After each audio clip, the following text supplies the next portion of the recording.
Rahmatullah. Alaikum salam wa rahmatullahi wa barakatuh. Assalamu alaikum wa rahmatullah.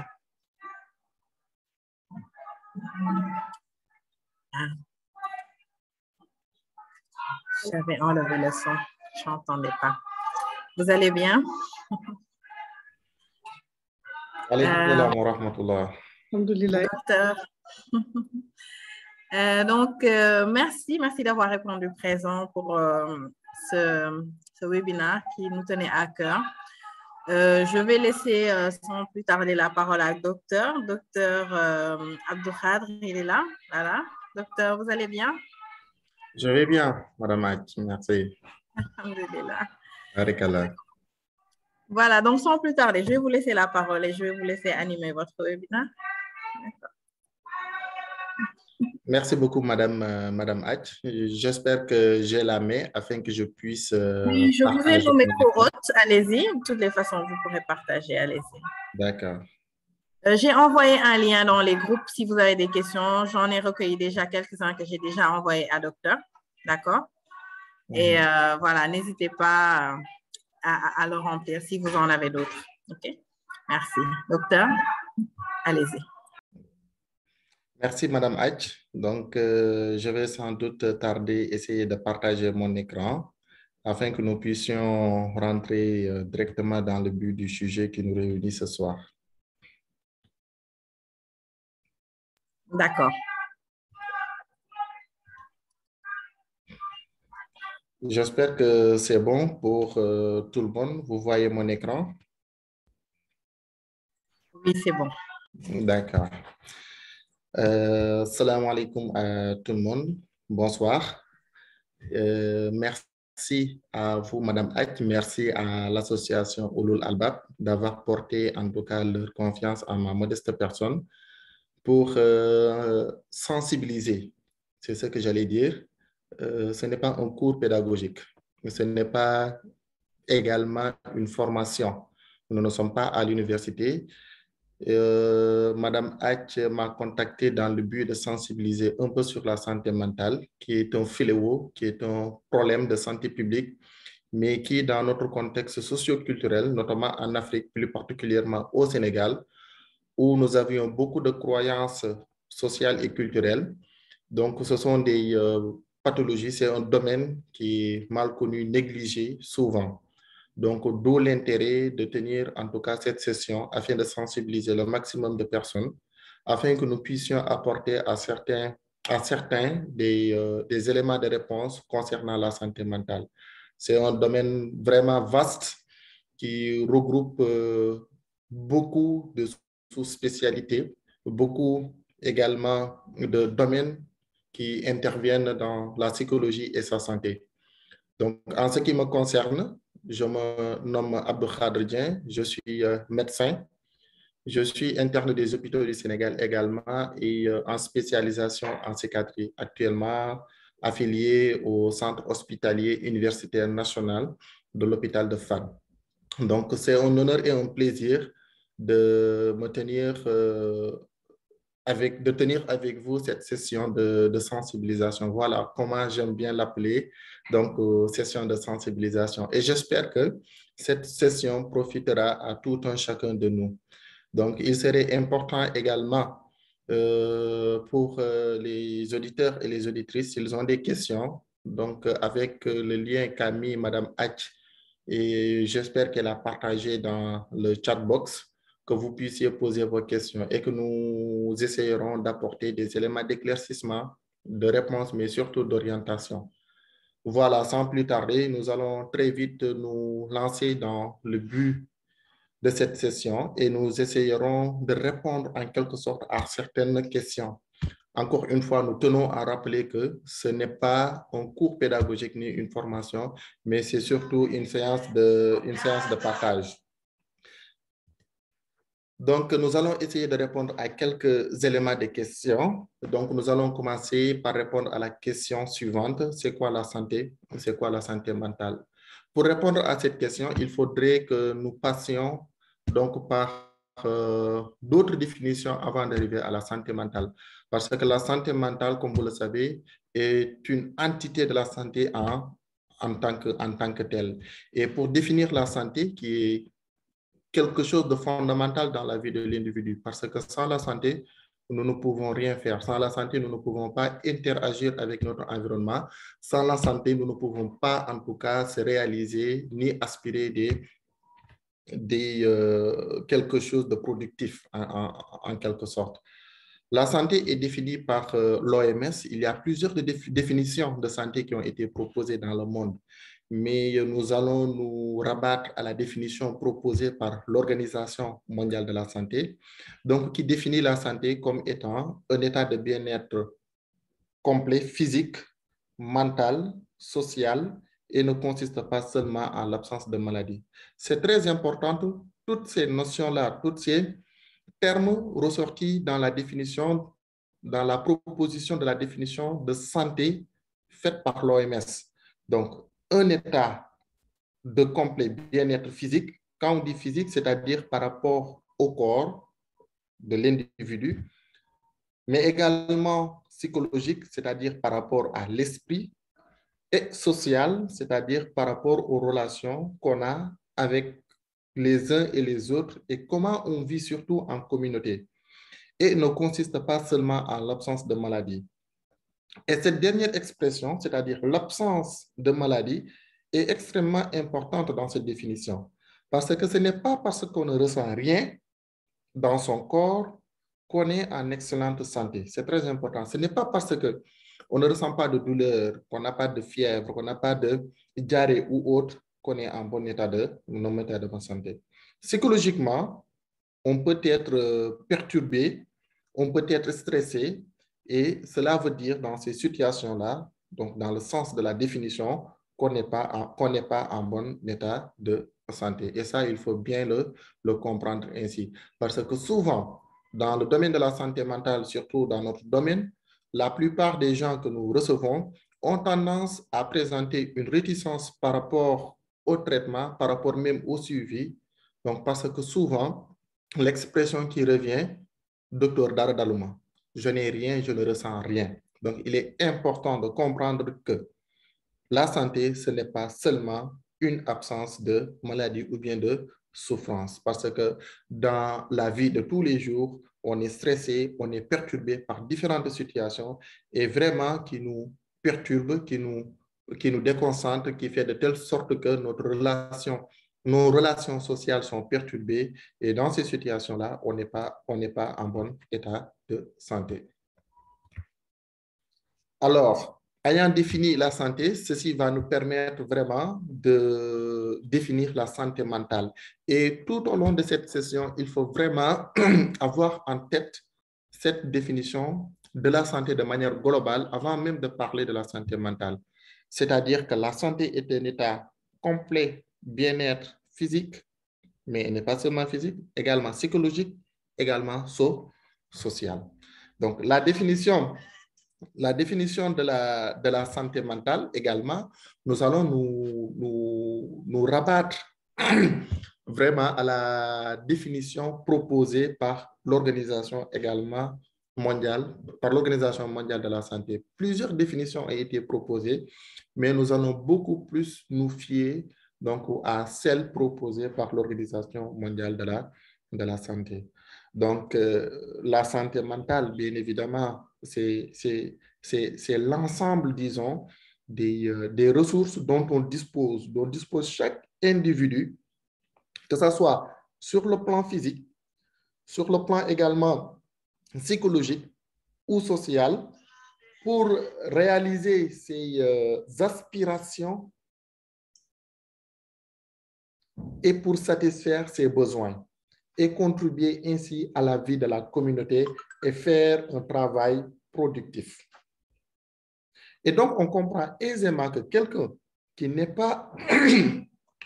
n'a pas une bonne santé psychologique, c'est difficile qu'il soit productif. C'est difficile également qu'il s'intègre très bien dans sa communauté. Mais également, c'est difficile qu'il surmonte les tensions dites normales de la vie.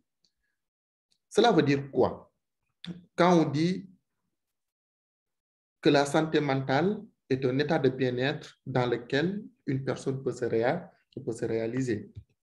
C'est-à-dire, c'est l'ensemble des ressources que dispose un individu, une personne, afin qu'il puisse vraiment construire quelque chose dans sa vie. C'est-à-dire un travail et le maintenir de manière stable, d'évoluer dans la vie, de surmonter les tensions normales de la vie, parce qu'il y a des tensions dites normales et que beaucoup de gens mettent dans un contexte d'une situation qui leur est défavorable. C'est-à-dire le fait à un moment donné de la vie que tu échoues par rapport à un examen ou à un entretien. Cela nous fait mal, mais la personne qui est dotée d'une bonne santé mentale est cette personne qui, devant cet échec, puisse vraiment puiser au plus profond d'elle-même les ressources qui lui permettront de faire face à cet échec-là. Donc, de tenir face, de tenir debout, donc malgré cette situation difficile. Mais également d'accomplir un travail productif et contribuer à la vie de sa communauté. Donc, là, c'est très important de comprendre donc, cette notion de ressources qui ne se limite pas sur le plan physique, mais c'est des ressources également psychologiques et sociales pour une personne de pouvoir réaliser ses aspirations et pour satisfaire ses besoins. C'est ces ressources-là dont dispose chaque personne vraiment pour pouvoir évoluer dans sa vie. Donc, être en bonne santé mentale, ça ne veut pas dire qu'on n'est pas stressé. Donc, nous allons y revenir par rapport à cette notion de stress. Ça ne veut pas dire que nous ne sommes pas stressés. Ça veut dire qu'on a devant nous, des challenges et des défis de la vie, mais qu'on est capable de les surmonter et puis d'avoir une certaine qualité de vie. Donc, de manière plus simple, ce qu'il faut retenir, ce qu'il faut comprendre de la santé mentale, de cette définition de la santé mentale, de ces explications de la santé mentale, c'est quoi? C'est-à-dire, quelqu'un qui a une bonne santé mentale, il a des ressources physiques, psychologiques et sociales pour satisfaire ses besoins et pour réaliser ses aspirations. Bien évidemment, quand on parle souvent de santé mentale, on a tendance à penser automatiquement à la psychiatrie, qui est un domaine dans lequel nous intervenons, à la psychologie, mais à beaucoup d'autres branches qui interviennent sur l'esprit en quelque sorte. Et la psychiatrie est un domaine parmi tant d'autres domaines qui interviennent en ce qui concerne la santé de la psychologie. Donc, vous voyez que la définition, c'est quelque chose de très vaste. Donc, vous comprendriez aisément que la psychiatrie est une partie intégrante, c'est-à-dire fait partie de la santé mentale, et la santé mentale est une entité qui fait partie de la santé donc globale de l'individu, de toute personne. Donc, il serait également important de partager avec vous de c'est quoi la psychiatrie, de c'est quoi la psychologie. Ce sont des termes entre guillemets stigmatisantes parce qu'à chaque fois qu'on conseille quelqu'un d'aller voir un psychiatre ou un psychologue, donc souvent c'est mal vu, c'est mal interprété. Donc d'où l'intérêt de cette session de sensibiliser davantage sur c'est quoi la psychologie, c'est quoi la psychiatrie, qui est en tout cas ce domaine dont nous intervenons pour aider la plupart des gens et des individus en souffrance. Donc, il ne faut pas confondre vraiment la santé mentale et la psychiatrie. C'est deux choses, c'est deux concepts qui sont diamétralement opposés. La santé mentale est un domaine beaucoup plus vaste et la psychiatrie fait partie de la santé mentale. Donc, la psychiatrie, pour comprendre cela, donc, il faut savoir que c'est une spécialité médicale qui consiste au diagnostic et au traitement de la maladie mentale. Au stade de la santé mentale, ou parfois on parle même de troubles de santé mentale, on n'est pas encore au stade de la maladie mentale. Également, ces deux concepts, ces deux notions différentes. Et il faut savoir que la maladie mentale est une partie intégrante de la santé mentale. C'est comme quand nous parlons de la santé physique et de la maladie. Donc, on fait tout pour être en bonne santé physique et parfois notre santé du point de vue d'une mauvaise alimentation ou bien d'une mauvaise hygiène de vie, on peut avoir notre santé physique agressée ou perturbée alors que nous ne sommes pas encore au stade de maladie physique. C'est de cette manière-là qu'on devrait comprendre les troubles de la santé mentale et ce que c'est la maladie mentale.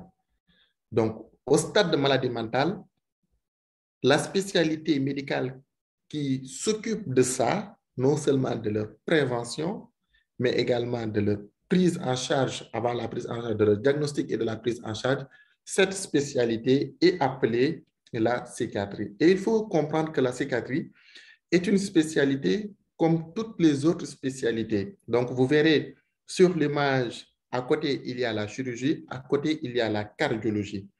Donc, le psychiatre, donc c'est quelqu'un, c'est un médecin qui fait 7 ans de médecine, qui soutient sa thèse et qui se spécialise en psychiatrie comme toutes les autres spécialités, hein, comme le cardiologue, comme le pédiatre, comme le chirurgien, comme l'ophtalmo, comme toutes les autres spécialités. Donc, c'est une spécialité qui s'occupe de l'esprit, de ces pathologies, de leur prise en charge, de leur diagnostic, de leur prévention. Donc, nous avons profité de cette occasion pour faire comprendre peut-être aux participants que c'est une entité de l'individu, un système qui est là, comme tous les autres systèmes, qui par moment peut être déséquilibré ou connaître certaines souffrances dont il faudra donc prendre en charge par un professionnel de la santé. Et ce professionnel-là, c'est le psychiatre, comme le cardiologue s'occupe des pathologies du cœur, comme le chirurgien s'occupe de la prise en charge des pathologies qui nécessitent une intervention chirurgicale, etc., etc. Donc, le comprendre ainsi nous permettrait de voir, de stigmatiser en fait moins cette spécialité, de stigmatiser moins les personnes souffrantes de ces pathologies, de troubles mentaux et de pouvoir les accompagner, de pouvoir vraiment les aider à aller voir en tout cas les spécialistes, les professionnels de santé.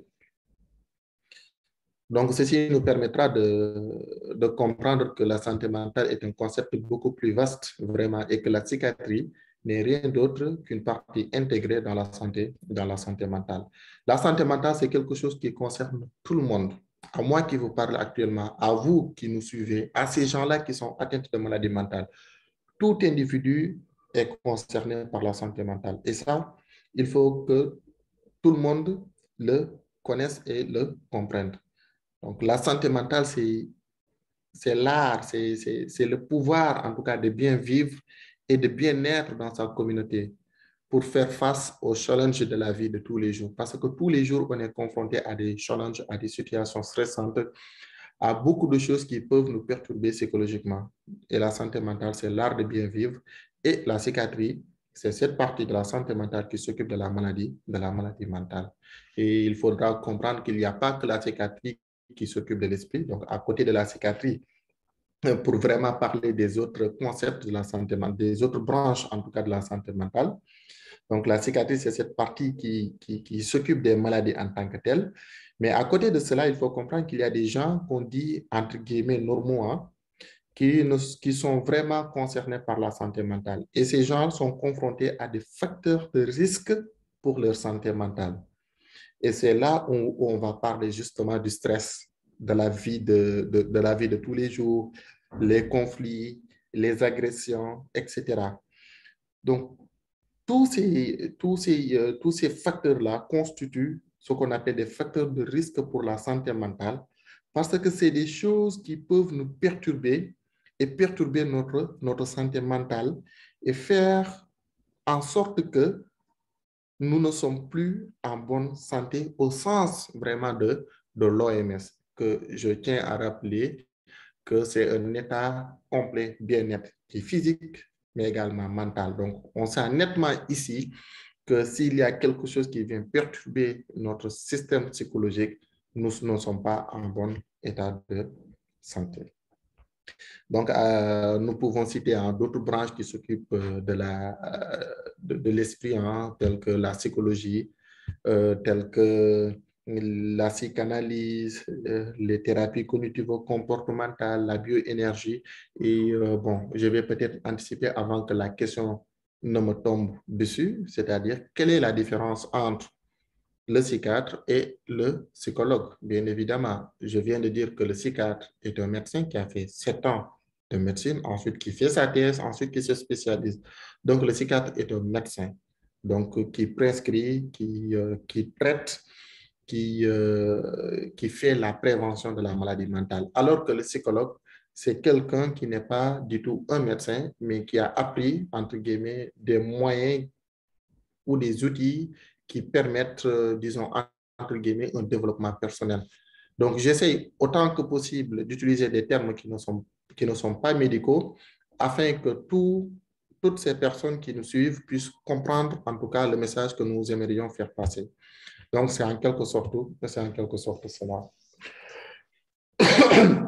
Et le dernier message que je voudrais faire passer, c'est-à-dire il faut comprendre que la santé mentale, la psychiatrie, en tout cas toutes ces branches qui s'occupent de l'esprit, la santé mentale de manière globale, ce n'est pas forcément des soins, c'est-à-dire la prescription des médicaments. Parce que la plupart des gens pensent que dès qu'on plonge, dès qu'on commence à prendre les médicaments prescrits par un médecin psychiatre, ça sera à vie, on est stade de la folie, on est vraiment irrécupérable.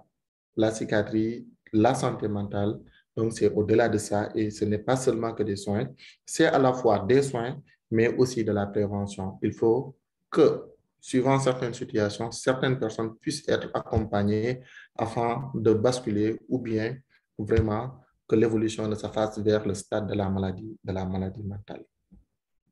Voilà le message que nous voudrions faire passer. Troubles de la santé mentale. Donc, cette diapositive également est très importante parce qu'elle nous permettra donc d'expliquer un peu sur le comment reconnaître quelqu'un qui a des difficultés de santé mentale. Et c'est très important parce que le défi, c'est quoi? C'est-à-dire que les gens qui sont au stade de trouble de la santé mentale, pas encore au stade de la maladie mentale, c'est différent. Au stade de trouble de la santé mentale, que ces personnes-là puissent être, en tout cas, prises en charge le plus rapidement possible. Je ne dirais même pas prises en charge, mais accompagnées. Accompagnées soit par l'entourage, soit par un professionnel, afin que ces troubles-là ne puissent pas évoluer vers le stade de la maladie. Et c'est très important de pouvoir détecter les premiers signes chez un individu que vous connaissez, que vous avez l'habitude de côtoyer, donc concernant les signes précoces donc, qui pourront en tout cas vous faire penser à quelqu'un qui est en état de déséquilibre et de pouvoir l'aider le plus rapidement possible. Parce que tant que les troubles ou la maladie restent à la phase aiguë, donc chez nous, nous parlons, il y a des maladies aiguës et des maladies chroniques. Quand c'est aigu, c'est quand c'est inférieur à 6 mois. Quand c'est chronique, c'est quand c'est supérieur à 6 mois. Donc, que cette personne, dans sa phase aiguë, qu'on puisse l'aider le plus rapidement possible. Et quand cette personne est prise en charge vraiment dans ce délai, on a de fortes chances que cette personne puisse être récupérée, entre guillemets, c'est-à-dire retrouver ses facultés mentales, donc pouvoir avoir une réinsertion sociale et vraiment vivre en communauté de manière très harmonieuse.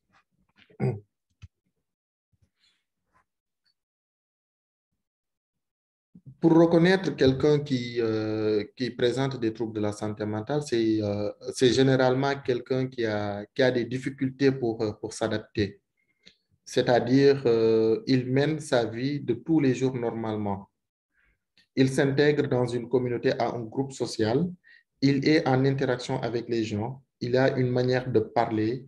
Il a une manière d'être, une manière de paraître, une manière de faire. Et dès qu'on se rend compte qu'il y a une rupture dans cette façon d'être et de paraître aux yeux des autres, là, on devrait vraiment commencer à se poser des questions. Et souvent, l'entourage s'en rend compte. Cela veut dire quoi? Cela veut dire que pour tout individu, pour toute personne, il y a une identité qui lui est propre. C'est-à-dire, il a une manière de parler, il a une manière de se comporter, il a une manière de réagir face à telle ou telle situation, il a une manière de s'habiller, il a une manière de paraître, entre guillemets, une routine qui lui est vraiment propre et qui définit en tout cas son identité. Et à chaque fois qu'on identifiera une rupture par rapport à un de ces éléments-là qui définit l'identité de l'individu, vraiment, c'est là qu'on doit commencer à se poser des questions par rapport à qu'est-ce qui se passe et essayer de comprendre. Donc, dans ces situations-là, l'entourage joue un rôle très, très, très, très important. Et souvent, l'entourage se rend compte que cette personne-là a commencé vraiment à changer. C'est quelqu'un qui dormait bien, qui avait des habitudes de vie, de se coucher à 22 heures et de se réveiller à 5 heures. Mais ces derniers temps-là, c'est quelqu'un qui ne dort plus. C'est quelqu'un qui avait l'habitude, le matin au réveil, de prendre sa douche, de s'habiller bien et d'aller au travail. Mais c'est quelqu'un qui, ces derniers temps, présente une certaine négligence par rapport à son hygiène. C'est quelqu'un qui mangeait comme ça, c'est quelqu'un qui est beaucoup plus sociable, disons, qui aimait taquiner les gens, qui mettait l'ambiance dans la famille. Mais dernièrement, on voit que c'est quelqu'un qui est en retrait, qui s'enferme beaucoup dans sa chambre. Donc, quand il y a changement, quand il y a rupture dans ce comportement habituel de la personne, donc ce sont des choses qui doivent vraiment interroger et attirer l'attention de l'entourage. Et que l'entourage devrait même jouer un rôle, disons, important devant l'apparition de ces premiers signes. Donc, de manière globale, retenons que pour reconnaître un trouble de la santé mentale, c'est quand il y a une rupture dans le comportement habituel de la personne. On peut citer d'autres exemples. Hein? Donc, dès qu'on commence à remarquer que la personne communique moins, que la personne a tendance à s'isoler, qui pleure assez souvent alors que ça ne fait pas partie de ses habitudes et qui ne prend plus soin de lui, se lave moins, est négligent, ne se peigne plus, ne se coiffe plus. Donc, tout ça, il faut comprendre que ce sont des symptômes qui alertent l'entourage et qui devraient même essayer de l'aider d'une manière ou d'une autre, qui à un moment donné, quand l'entourage vraiment se sent dépassé, donc, quand ils se sentent dépassés de cette situation, doivent vraiment proposer une consultation à cet individu-là. Et c'est là qu'il faut vraiment avoir recours à un professionnel de santé, à un psychiatre ou bien à un psychologue. Dans tous les cas, le fait de voir quelqu'un pourrait aider donc la personne à trouver la bonne voie ou bien la bonne personne qui l'aidera à s'en sortir de cette situation. Donc, et ce qu'il faut retenir d'essentiel, c'est que, encore une fois, quand il y a rupture dans le comportement habituel de la personne, là, on se rend compte qu'il a des difficultés et c'est là que l'alerte est sonnée et que la personne doit effectivement se faire aider. Donc, ayons l'habitude de bien étudier nos enfants, nos voisins, nos amis, toutes les personnes qui nous entourent, afin qu'on puisse vraiment déceler très tôt ces signes-là et de les venir en aide dans les plus brefs délais. Et j'ose espérer que ce message est passé et compris par tout un chacun. Les déterminants de la santé mentale. Bon, là, c'est un langage beaucoup plus peut-être médical, beaucoup plus professionnel que les uns et les autres peut-être ne comprendront pas. Quand on dit déterminants de la santé mentale, c'est très important de pouvoir les connaître, les maîtriser, mais également de pouvoir les identifier. Et, souvent, on nous pose la question en consultation dans nos routines hein, on nous pose la question à savoir qu'est-ce qui est à l'origine, quelle est la cause de cette maladie. Et souvent, en psychiatrie, en santé mentale, c'est très difficile de dire la cause exacte de la maladie. C'est différent de la médecine physique, de la médecine somatique. Quand quelqu'un a le paludisme, on arrive à dire que c'est le plasmodium falciparum qui est transmis de telle manière et voici les moyens de prévention, ainsi de suite. Quand il s'agit de telle ou telle pathologie, qu'on arrive à expliquer la cause de cette pathologie. Donc, en psychiatrie et en santé mentale, c'est difficile. Donc, on parle de déterminants ou bien de facteurs de risque. Bon, c'est deux concepts différents. Je n'aime pas entrer dans les détails pour ne pas compliquer la situation. Ce qu'il faut retenir, c'est que on parle de déterminants. Le déterminant de la santé mentale, c'est en fait l'ensemble des facteurs qui entrent en jeu et qui vont nous permettre d'avoir une bonne santé mentale ou bien une santé mentale précaire. C'est ça en fait.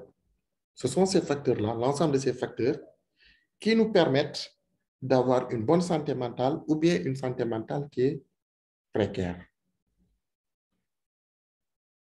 Et comme vous le voyez sur l'affiche, il y a de ces facteurs qui sont biologiques, il y a de ces facteurs qui sont comportementaux, des facteurs environnementaux, des facteurs liés au système de santé en tant que tel et des facteurs dits sociaux. Nous pouvons donner un exemple pour pour chaque groupe. Quand il s'agit de facteurs biologiques, les facteurs biologiques, encore une fois, je rappelle l'explication ou la définition de déterminants de santé mentale, qui sont ces facteurs-là qui nous permettent d'avoir une bonne santé mentale ou bien une santé mentale précaire.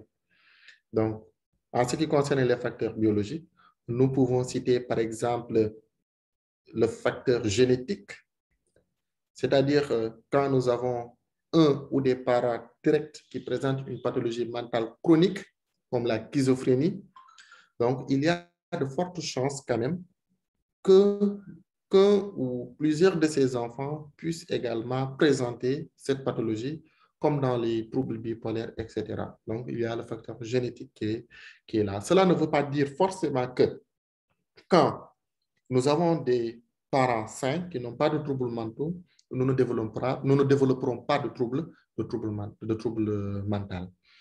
Donc, ce qu'il faut comprendre ici, c'est-à-dire que moins, ou bien si nous n'avons pas de parents présentant un trouble mental, plus de sens nous ne présenterons pas si les autres facteurs vraiment, bien évidemment, ne sont pas perturbés, ne sont pas altérés. Forte chance que nous ne développons pas une maladie mentale ou bien un trouble de la santé mentale. Donc ça, c'est un exemple parmi les facteurs biologiques, parmi les déterminants biologiques. Il y a des facteurs comportementaux, hein. C'est comme les gens qui ont une bonne hygiène de vie, vraiment, qui font du sport, qui ne consomment pas de l'alcool, ni de tabac, ni de cannabis, ni aucune substance.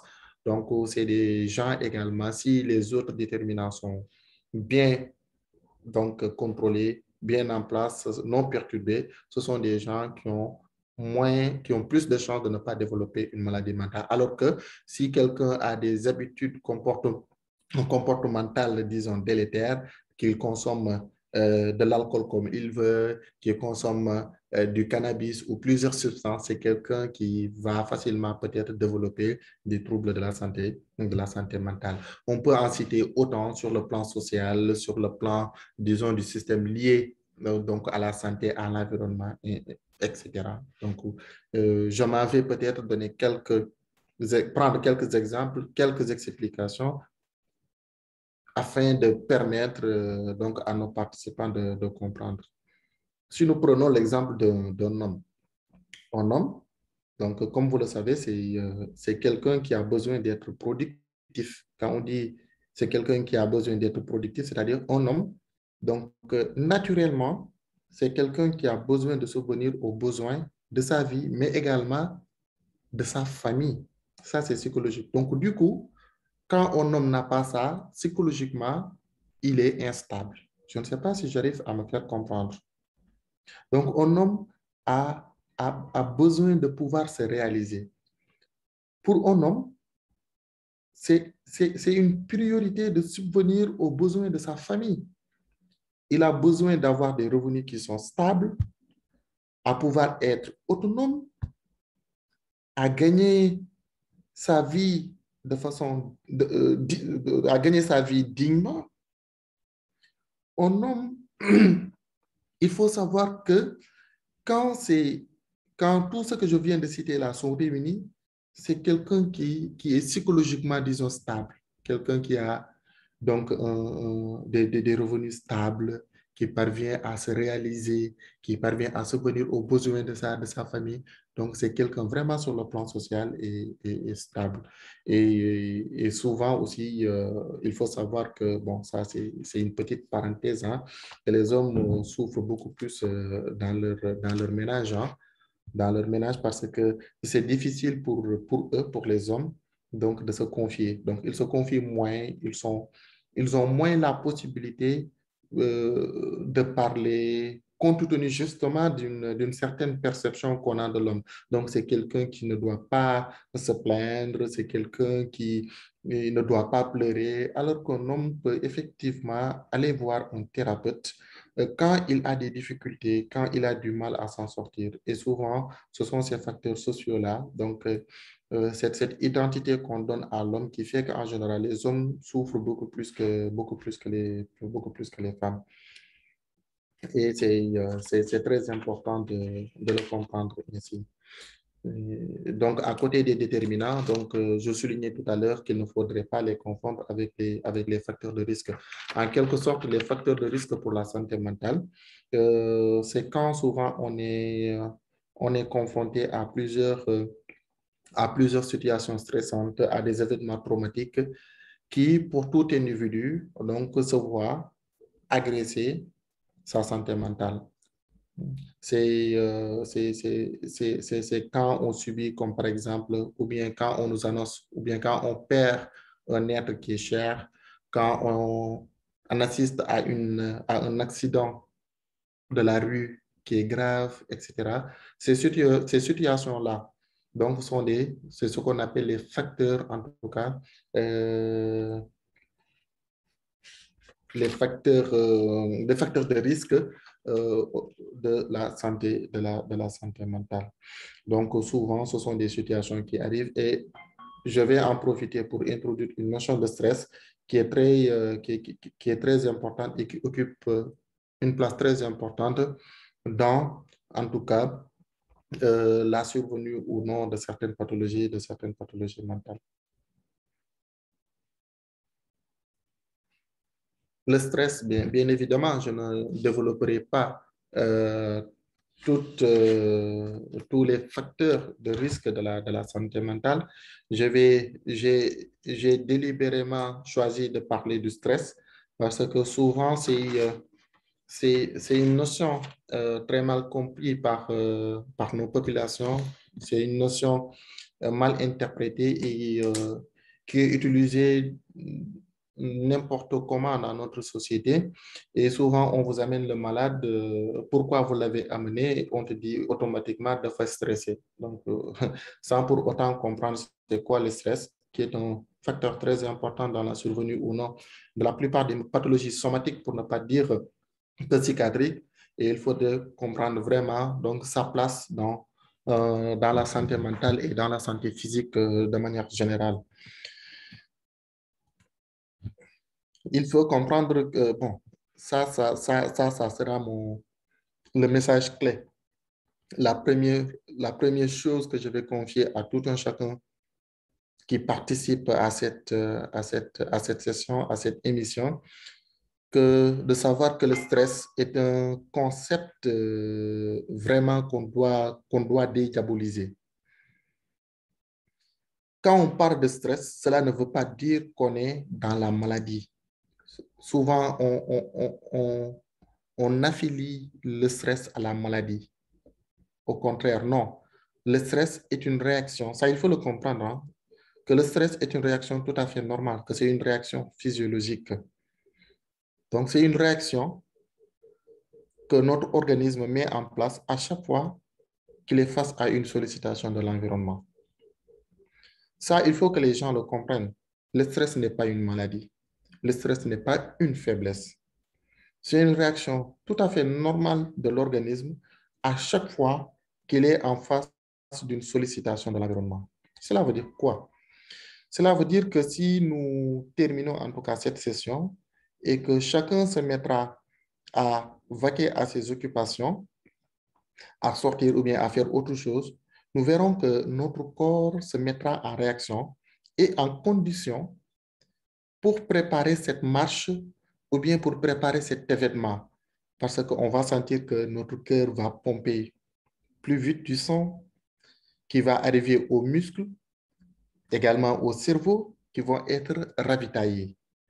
Donc, c'est cette réaction-là, c'est cette disposition que prend notre organisme pour nous préparer face à cette situation. C'est ce qu'on appelle stress. C'est comme quand on doit parler en public ou bien quand on doit s'adresser à une autorité. Donc, notre organisme nous conditionne donc, pour préparer à cette situation-là. On sent que notre cœur bat plus rapidement, plus vite, que nos muscles ont tendance à trembler, etc. C'est cette conditionnement-là qu'on appelle stress. Le stress, c'est quelque chose de normal, de physiologique. Et le stress peut être néfaste pour l'organisme. Ça, il faut le comprendre. Le stress devient néfaste quand il devient prolongé dans le temps. Donc, c'est quelque chose qui doit être temporaire, juste ponctuel. Mais quand il devient prolongé dans le temps, il peut avoir des répercussions vraiment sur la santé physique, sur l'organisme. Il ne doit pas être prolongé. Et c'est quand le stress devient prolongé qu'il devient nuisible pour la santé. Donc, en résumé, le stress est une réaction normale de l'organisme pour s'adapter aux besoins de l'environnement par rapport à une sollicitation. Tant qu'elle reste ponctuelle, cela veut dire que, par exemple, je dois parler à quelqu'un que je crains, je dois faire face à un public, je dois parler à un client qui me semble un peu en colère et dangereux. Tant que c'est ponctuel, c'est normal. Donc, cette situation, donc, mon organisme se mettra à mobiliser le sang. Donc, le sang vient de manière afflue au niveau de mon cerveau pour que je sois beaucoup plus vigilant, mais également afflue au niveau de mes muscles pour me préparer à un éventuel danger. Donc, tant que c'est ponctuel, c'est normal. Mais quand ça dure dans le temps, quand la réaction devient trop prolongée et intense, là, ça a des conséquences nuisibles pour la santé et c'est là que ça peut déboucher vraiment à des maladies. Donc, il faut le comprendre ainsi et c'est ça le stress. Il ne faut pas éviter ni fuir le stress. Le stress est quelque chose de normal que nous tous sommes confrontés au quotidien.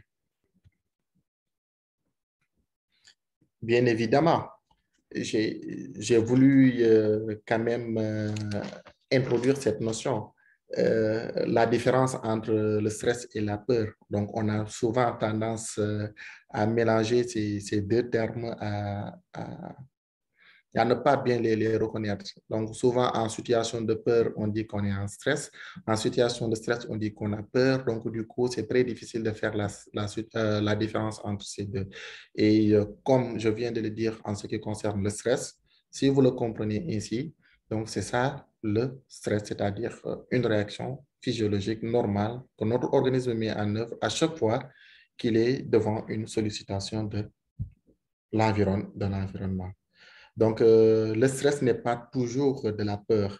La peur est plutôt, disons, un sentiment beaucoup plus intense et la peur est souvent liée à quelque chose d'imaginaire ou de réel. Toujours. Alors que le stress, tel n'est pas le cas, c'est une situation tout à fait, disons, présente, réelle. Alors que la peur, la réaction de la peur est plus intense que celle du stress et que la peur est souvent liée à quelque chose d'imaginaire ou de réel.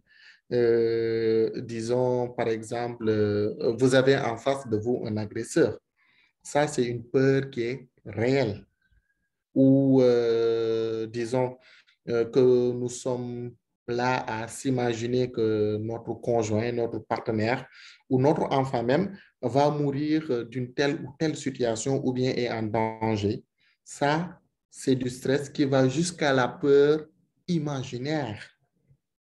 Mais dans tous les cas, il faut comprendre que le stress comme la peur ont quelque chose de commun. C'est le sentiment d'insécurité. Raison pour laquelle notre organisme se mobilise. Quand on est en situation de peur ou en situation de stress, le cœur bat de manière rapide, accélérée. C'est ce sentiment d'insécurité-là qu'ils ont en commun, raison pour laquelle certaines réactions se ressemblent dans la manifestation du stress comme de la peur. Mais il faut comprendre que la réaction de la peur est plus intense, plus importante, qui peuvent parfois aller jusqu'à un sentiment de dépersonnalisation, qu'on va devenir folle, qu'on est fou, de déréalisation, que le monde que nous sommes en train de vivre est étrange, etc. Parfois même de paralysie, on n'arrivera à rien faire, ou d'agitation psychomotrice, la peur peut aller jusqu'à ce stade, alors que le stress n'arrivera jamais à ce stade. Comment réagir, c'est une partie que j'ai essayé d'introduire dans cette sensibilisation. Donc, comment réagir par rapport à quelqu'un vraiment qui souffre d'une pathologie ou bien qui présente des troubles d'ordre d'une perturbation mentale ou bien qui présente un état de stress. Comment doit réagir la personne? Comment doit réagir l'entourage pour venir en aide ou bien pour accompagner cet individu? Donc, c'est une partie que j'ai trouvé quand même intéressant et raison pour laquelle j'ai essayé de l'introduire. Donc, dans tous les cas, malgré plusieurs manifestations qu'on peut observer, je vais juste prendre l'exemple du stress, c'est-à-dire quand on est en situation de stress, comment réagir? Comment doit réagir l'entourage afin de venir en aide ou bien de s'auto-aider même pour sortir de cette situation qui peut être délétère vraiment à notre santé. Comme je l'ai dit, hein, ça peut évoluer jusqu'à parfois même l'hypertension artérielle si le stress n'est pas contrôlé, le diabète, l'hyperthyroïdie, goitre, donc tout ça, voire même un syndrome ulcéreux.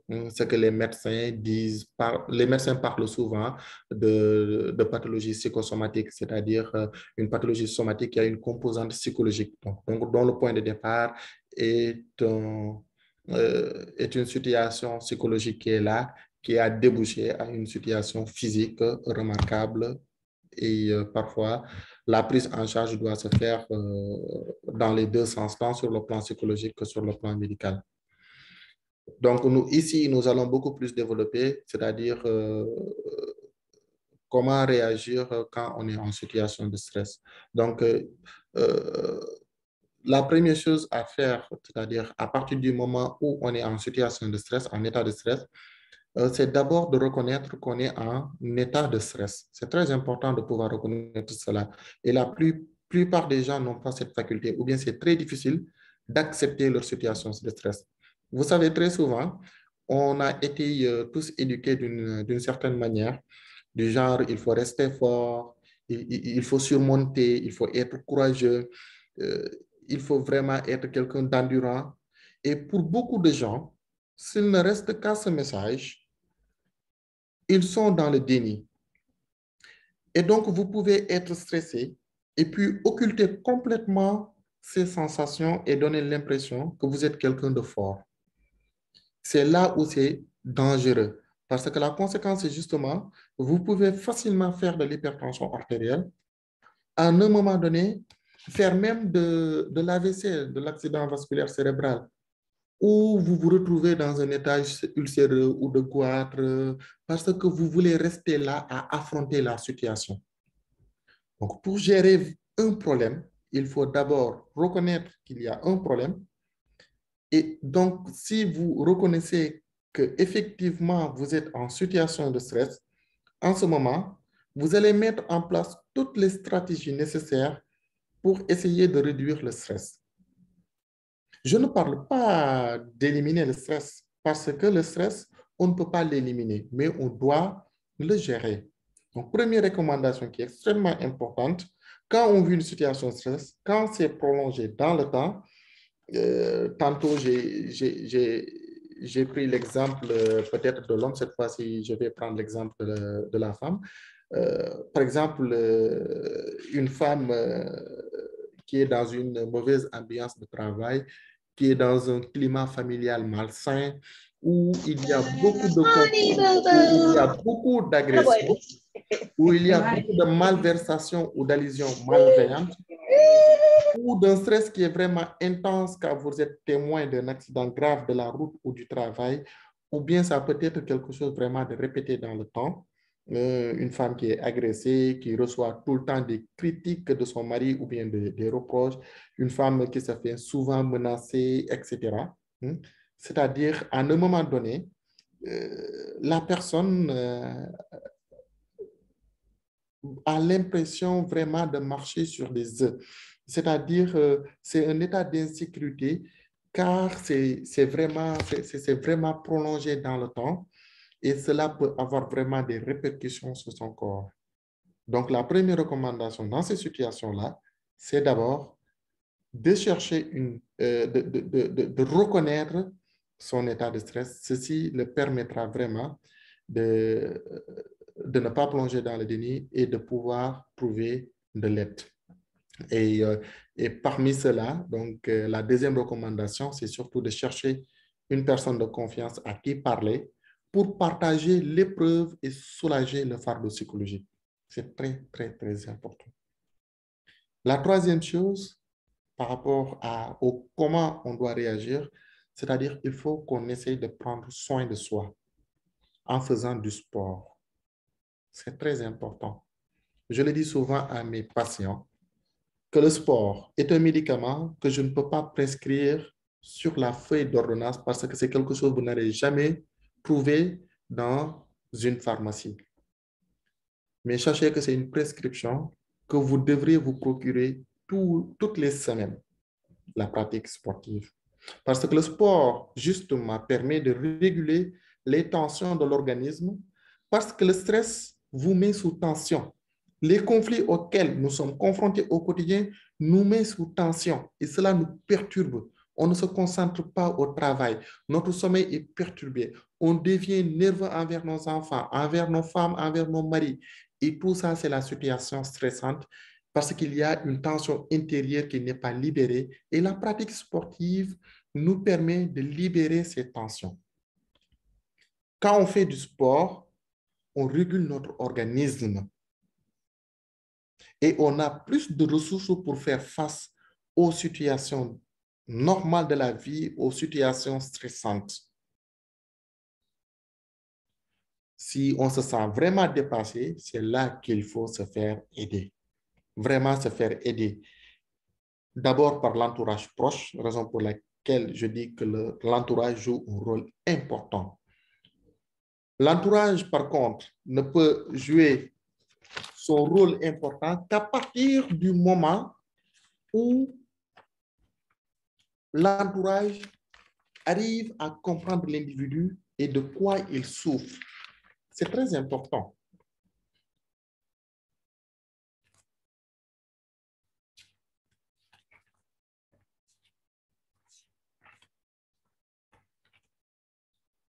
Si l'entourage vraiment se sent dépassé à un moment donné, rien ne vous empêche, et c'est ce qui est très difficile parce que c'est stigmatisant, donc de recourir à des professionnels de santé.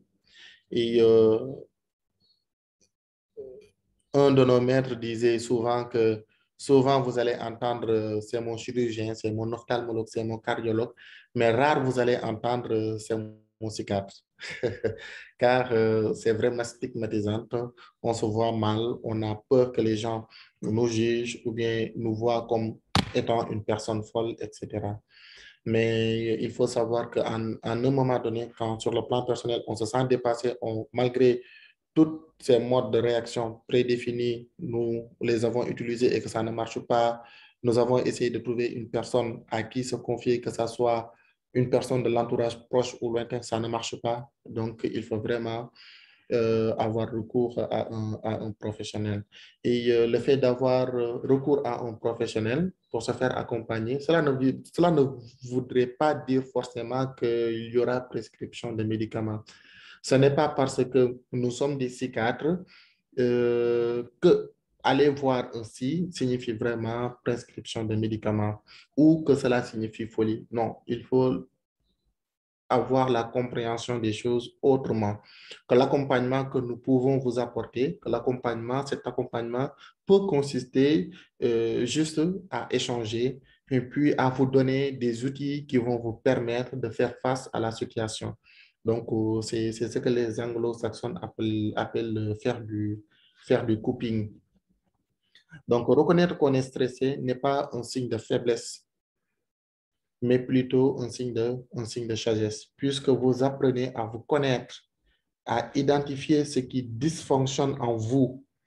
Et en ce moment, si vous reconnaissez naturellement, vous allez peut-être aller chercher de l'aide ou dans tous les cas, une solution qui est vraiment nécessaire par rapport à votre état pathologique.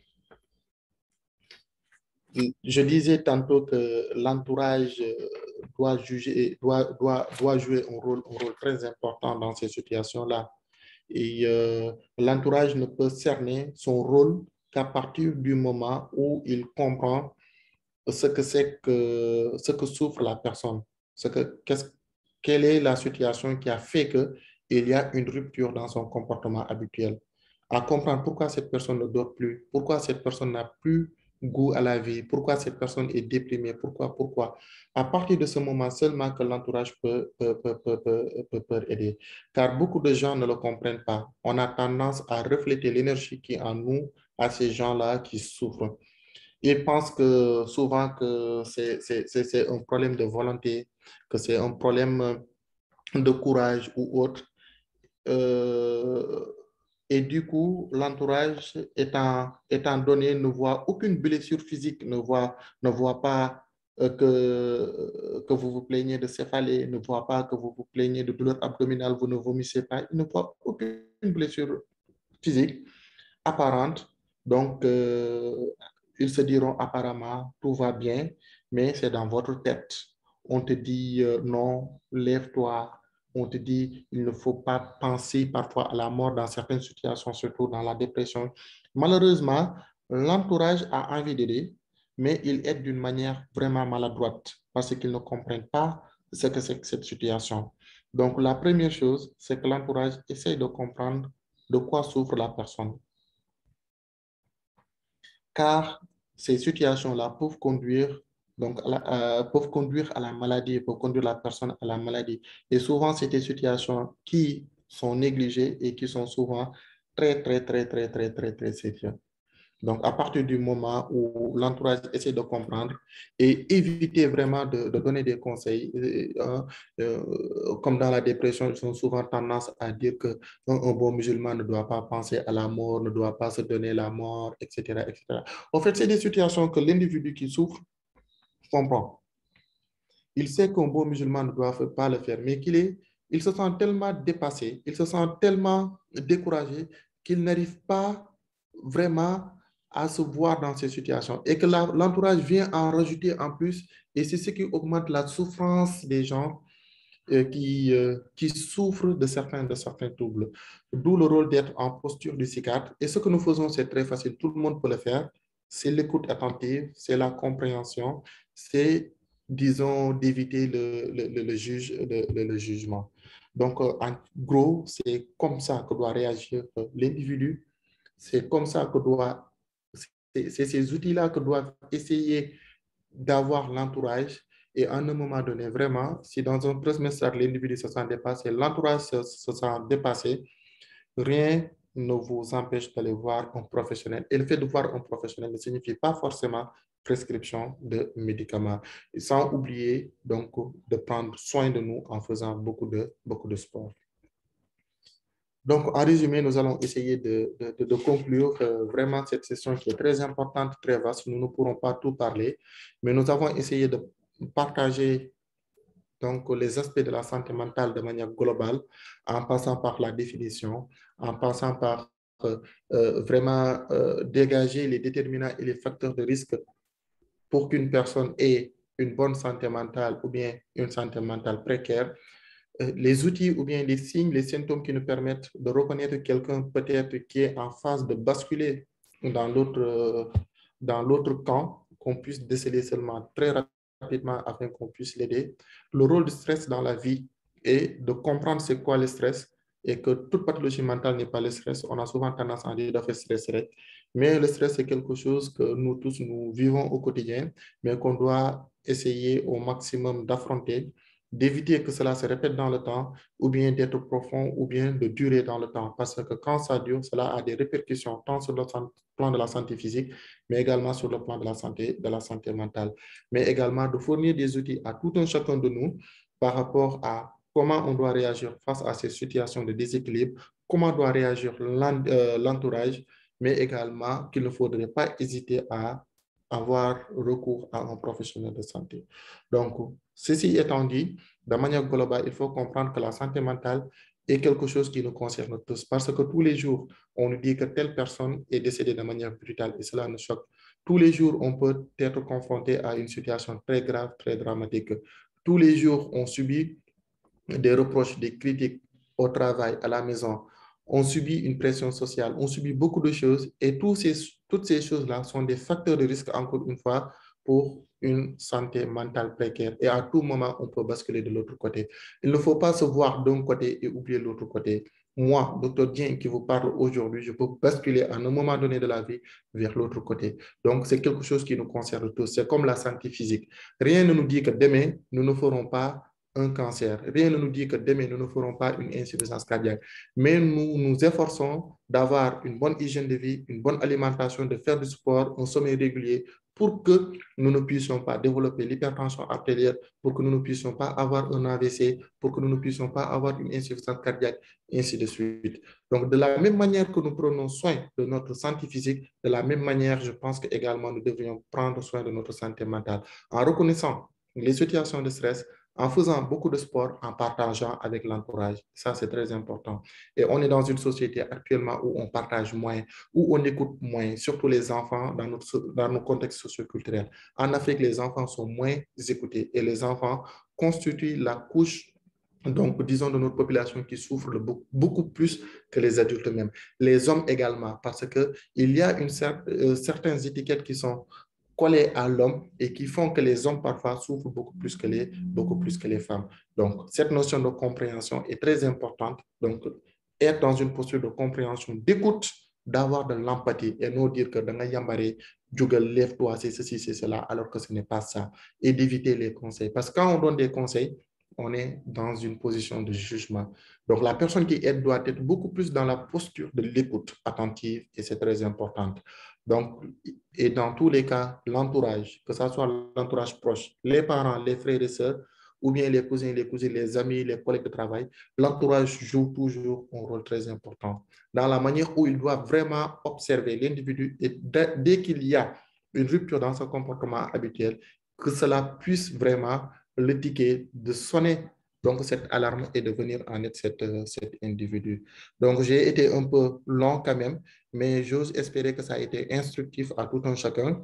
Nous remercions l'association Oudoul Albab par l'intermédiaire de Mme Hatch qui nous a contactés, qui nous a permis en tout cas de tenir cette session de sensibilisation, de partage en tout cas de connaissances. Et j'ose espérer qu'en retour, qu'il y aura beaucoup de questions et que je vais également apprendre de tout un chacun. Probablement, il y a des professionnels de santé qui nous suivent, il y a des collègues qui nous suivent, mais il y a également peut-être d'autres qui ont une connaissance dans ce domaine, que ce soit la psychologie, la thérapie cognitive, qui nous suivent. Mais dans tous les cas, il faut comprendre que cette session n'a pas été une session de formation, ni une session pédagogique. C'était vraiment une session de sensibilisation, de partage de connaissances à la population en général. Raison pour laquelle nous avons essayé au maximum donc d'utiliser un français qui n'est pas trop médical afin que chacun puisse comprendre les notions que nous développons et que chacun puisse s'y retrouver. Quand je dis s'y retrouver, parce que nous parlons de la santé mentale, nous ne sommes pas en train de parler de la maladie mentale. Et peut-être si la chance ou l'occasion nous le permet, dans d'autres sessions, nous allons essayer peut-être de parler de la dépression et des autres maladies mentales, pourquoi pas, donc au plus grand bénéfice de tout le monde. Donc, je vous remercie de votre attention et je rends la parole à Madame Hatch, ou je ne sais pas qui est le modérateur, en tout cas, de cette session. Merci à vous, c'était un C'est plaisir. bien moi. Merci, merci beaucoup, docteur. Vraiment, je pense qu'on a beaucoup appris en 1 heure de temps, 1 heure chrono. C'était pour moi excellent pour ma part. J'ai reçu des questions en bas, j'ai commencé à vous partager, mais je préfère le partager ici. Comme ça, vous allez lire les questions. Les questions sont en anonyme. Et docteur, si vous permettez, je vais partager. Oui, je vais partager les questions et je vous laisse les lire et répondre si vous voulez bien. Vous arrivez à voir? C'est en mode anneau, hein? J'ai mis le lien dans la discussion. D'accord, d'accord. Essayez d'augmenter la taille de la police pour que je puisse lire. Je ne vois pas où zoomer, malheureusement. Mhm. Je vais le copier quelque part. Essayez de lire une question par une question et je vais essayer de répondre. La D'accord. première question, c'est quoi? D'accord. En fait, elle dit, je pense que c'est elle, Salam docteur, je vis une situation de stress extrême. D'ailleurs, je suis allée voir un psychiatre qui m'a dit que c'était du stress. Les conséquences sont que je n'ai aucune envie ni de sortir ni de m'amuser. Je m'emmure dans le travail, je n'ai aucune envie sexuelle. À la limite, même l'idée me répugne. Mon partenaire ne le comprend pas et a une attitude qui me rajoute du stress. En raison de la religion, je suis contrainte d'accepter les relations intimes sans aucune envie et je suis énervée pendant et après l'acte. Malgré le fait qu'il sache que je ne veux pas, il y va quand même. Donc, cela entraîne même un sentiment de haine de ma part. Je suis stressée quand la nuit arrive et je sens qu'il est probable qu'il me demande ça et je souffre, je ne sais plus quoi faire. Être hors de la maison est une bouffée d'air. Donc, et je rajoute que cet état de stress font que j'ai tout le temps des maux de tête, insomnie, somnie, les 2 courbatures, mal aux articulations bras, constipation, repli sur moi-même. Voilà. Je ne sais pas si vous avez compris tout ce que j'ai dit, docteur. Merci, merci. J'ai bien compris, en tout cas, ces inquiétudes. Il a soulevé, ou elle a soulevé, je ne sais pas, puisque c'est un anonyme, a soulevé beaucoup de détails, beaucoup d'inquiétudes qui, quand même, nécessitent un accompagnement.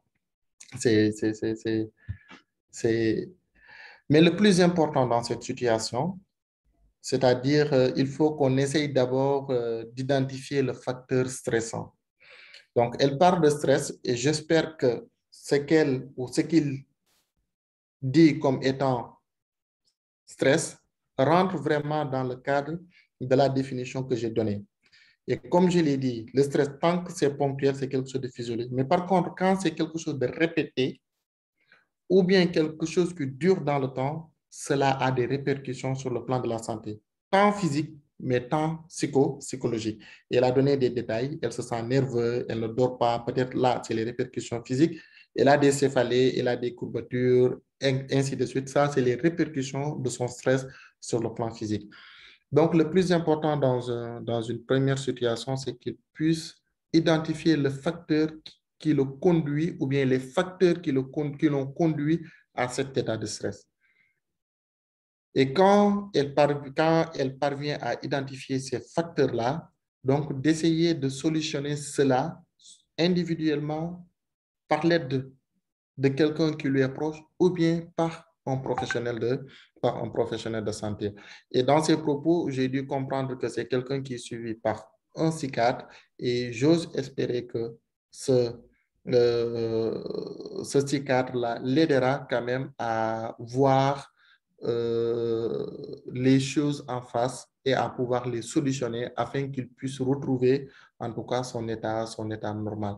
À un moment donné, quand le stress entraîne beaucoup de signes, nous n'hésiterons pas, bien évidemment, de donner des médicaments qui pourront vraiment apaiser donc, cette situation.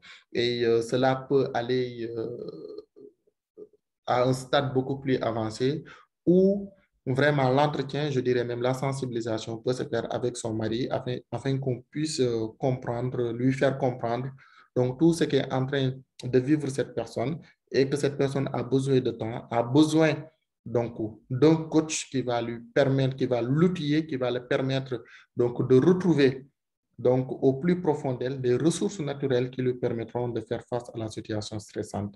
Donc, c'est une question qui a été globale par rapport à son état. Et ce que je peux répondre de façon résumée par rapport à son état, c'est-à-dire déjà, elle est suivie par un psychiatre, qu'elle puisse vraiment continuer donc ses rendez-vous, ses suivis, de reconnaître la situation stressante et pourquoi pas vraiment à un moment donné en parler avec son psychiatre si vraiment il peut ou pourra sensibiliser en tout cas son mari par rapport à cette situation. Mais c'est une situation qui nécessite vraiment un accompagnement, qui nécessite vraiment une prise en charge. Docteur, donc la deuxième question, on va essayer de se limiter par la chimie. Donc la deuxième question, c'est que comment reconnaître une bonne santé mentale et qu'est-ce qui fait que nous ayons toujours des doutes? Je ne sais pas si vous avez déjà répondu à ça durant le webinaire, docteur. Oui, je pense que j'ai déjà répondu à cette question. Donc, ce qui nous permet de savoir que nous sommes en bon état de santé mentale, c'est qu'à chaque fois qu'il y a une tension normale de la vie, qu'on puisse en tout cas la surmonter, qu'on puisse vraiment avancer dans nos aspirations, mais également participer au développement de notre communauté.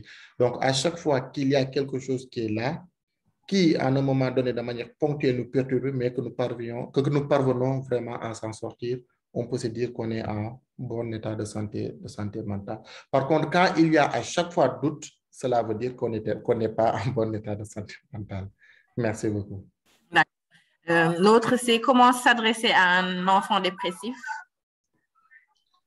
Oui, souvent, il faut comprendre que nous, ce que nous appelons dépression et ce que la population générale appelle dépression, c'est différent. Pour nous, la dépression est une maladie où la personne vraiment perd son élan vital, c'est-à-dire tout ce qui est plaisir de la vie, il le perd en quelque sorte. Mais dans notre contexte, toute personne qui présente une maladie mentale ou bien des troubles de santé mentale, on dit qu'il est dépressif. Ça dépend de ce qu'elle appelle dépression. Et la prise en charge souvent, quand il s'agit de la dépression, vraie dépression, est différente des autres troubles de la maladie mentale. Mais dans tous les cas, peu importe le trouble, que ce soit la dépression ou autre, comme je l'ai dit dans le webinaire, le plus important, c'est d'essayer de comprendre, d'être en une position, en une posture d'écouter et de comprendre et d'avoir beaucoup d'empathie. C'est comme ça qu'on peut l'aider. D'accord. Donc, là, il a mis juste avoir confiance en soi. Est-ce qu'il y a un lien entre le manque de confiance en soi et la santé mentale? En fait, la confiance en soi, c'est beaucoup plus un caractère de la personnalité.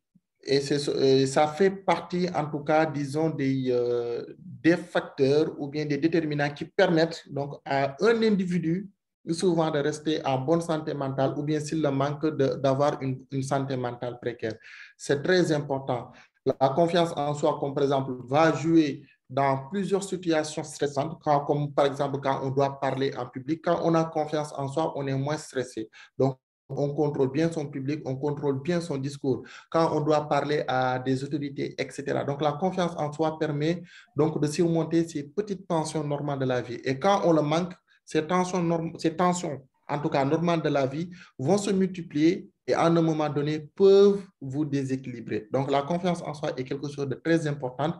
Je ne sais pas dans quel cadre est orientée sa question, mais c'est quelque chose de très important pour tout individu afin de vraiment exprimer sa personnalité, son caractère, son identité et de ne pas subir certaines tensions qui pourront le perturber psychologiquement. D'accord. La prochaine question, donc, bonjour. J'ai du mal à aller vers les gens. Les personnes qui ne me connaissent pas me prennent pour quelqu'un de méchant ou d'autant, alors que tel n'est pas le cas. Que me conseillez-vous? De voir un psychologue ou bien d'avoir un coach de vie. C'est ce que je lui conseille, puisque c'est quelque chose peut-être avant de l'exprimer, en général, les gens font beaucoup d'efforts sur eux-mêmes, mais n'y parviennent pas. Donc, le plus important, c'est de voir peut-être un psychologue qui va l'aider, ou bien un coach de vie qui va mieux l'outiller petit à petit, donc, afin de pouvoir surmonter cette situation-là. Bonjour docteur, je voudrais savoir si le fait de penser à de mauvaises choses, j'imagine, est un problème de santé mentale. Oui, le fait de penser négativement, nous sommes à ce stade-là, au stade de trouble de santé mentale. Donc, je pense que c'est des notions que j'ai bien détaillées durant les webinaires. Donc, il faut savoir que la vie ou bien la santé psychologique est un équilibre. Dès qu'on ne parvient pas à avoir cet équilibre, dès qu'on est en déséquilibre, on n'est pas en bon état de santé. Donc, le fait d'avoir des ruminations, vraiment, c'est-à-dire des pensées constantes par rapport à des choses négatives, par rapport à d'avoir des idées noires, tout ça peut-être peut nous ranger au stade de trouble mental, de trouble de la santé mentale, ou bien à un stade beaucoup plus avancé, ça dépend des signes qui l'accompagnent, à un état de maladie mentale qui rentre souvent dans le cadre des troubles obsessionnels. Et dans ces situations-là, ce que je recommande, c'est vraiment les mêmes recommandations. La pratique sportive joue un rôle important, mais également le partage, le fait de parler. Merci. D'accord. En fait, celui-là, non, c'est une dame, je pense. Donc, Nena Salam, docteur, je vais être bref. Mon mari a pris une seconde épouse sans être prêt. J'ai du mal à digérer. J'ai tellement envie de tout laisser et partir loin. Mais je pense à mes enfants. C'est surtout la façon dont il l'a fait. Il me l'a caché. Et en plus, avant son remariage, j'étais malade. Il ne m'a ni amené à l'hôpital, ni acheté les médicaments. Il refusait toujours de me donner de l'argent en me disant qu'il n'a rien. Il ne subvient pas à mes besoins, mais il n'a pas hésité à prendre une autre épouse en prenant un appartement pour elle. Et il s'occupe des 5 enfants de sa deuxième parce qu'elle était mariée avant. Maintenant, quand je le vois, j'ai envie de lui sauter dessus pour lui faire très mal, autant que ce qu'il m'a fait, et je sais plus comment faire. Je comprends plus rien. Je suis confuse. S'il vous plaît, aidez-moi. Je suis en train de sombrer. Oui,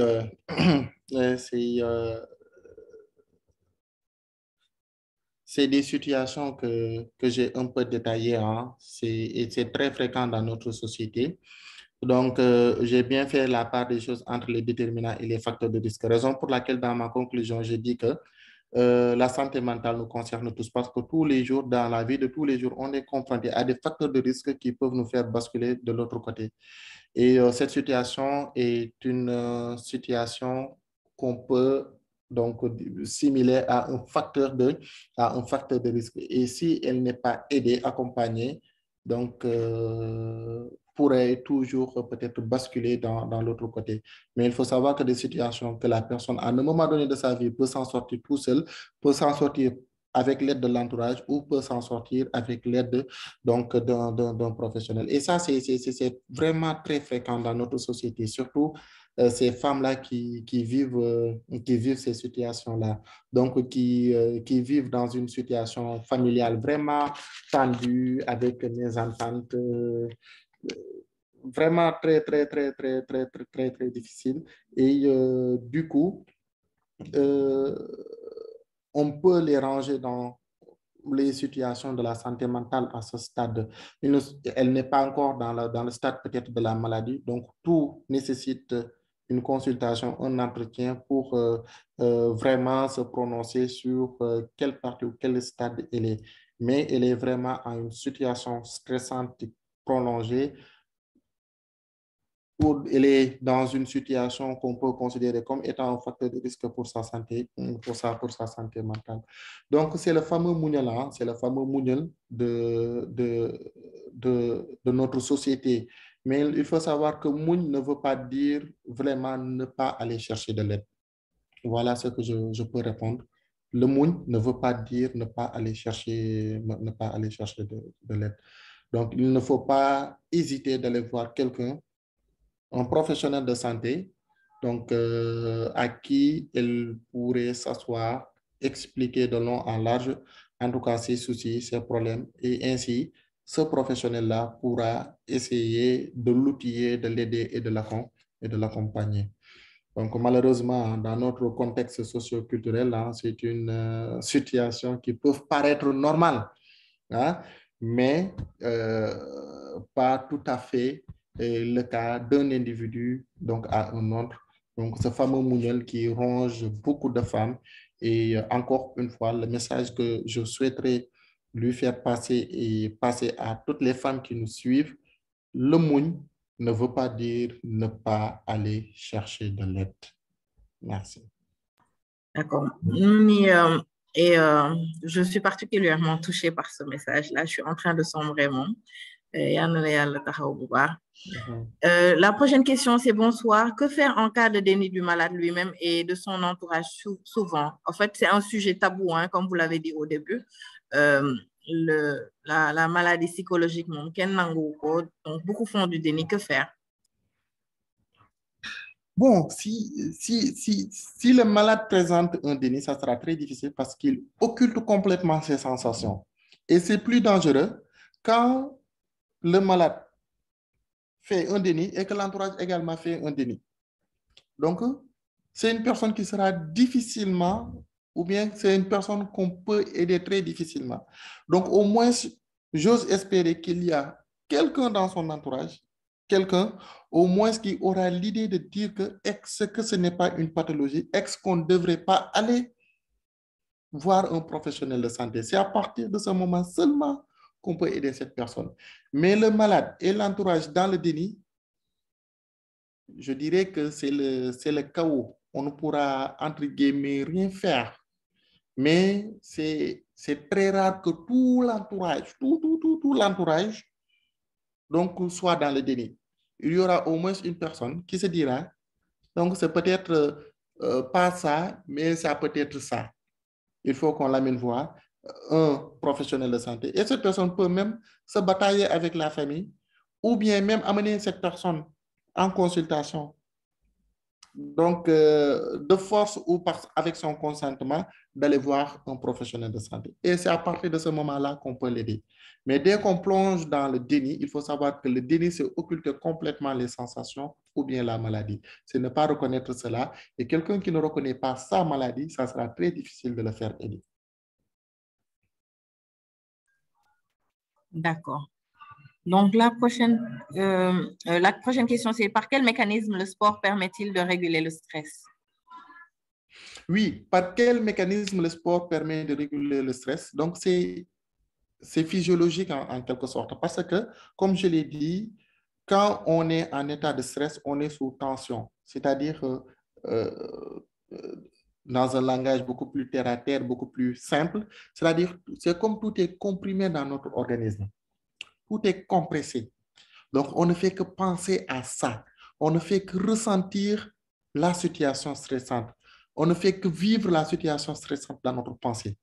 Et de manière physiologique, on sait que quand on fait du sport, les vaisseaux se dilatent, le sang circule bien, arrive bien au cerveau et on arrive à se libérer. Donc, c'est à travers cette vasodilatation et que les muscles, le cœur, le cerveau reçoivent beaucoup plus de sang, riche en oxygène, riche en nutriments, et permet de nous évader également parce que le fait de faire du sport nous permet d'évader, donc nous permet de penser moins à la situation stressante, de vivre moins cette situation stressante parce qu'on est en train de faire du sport et nous sommes en train de vivre, en tout cas, cette fatigue. On pense beaucoup plus à la fatigue musculaire que la fatigue psychologique. C'est par ce mécanisme-là que le sport permet de libérer, en tout cas, ce stress-là, ces tensions-là. D'accord. Donc, bonsoir, docteur. Au plaisir de vous suivre. Félicitations pour cette belle présentation. Le manque de sommeil et perte d'appétit m'obligerait-il à aller voir un psy? Si toutefois un neurologue me dit que je suis stressée, est-ce une raison d'aller chez un psy?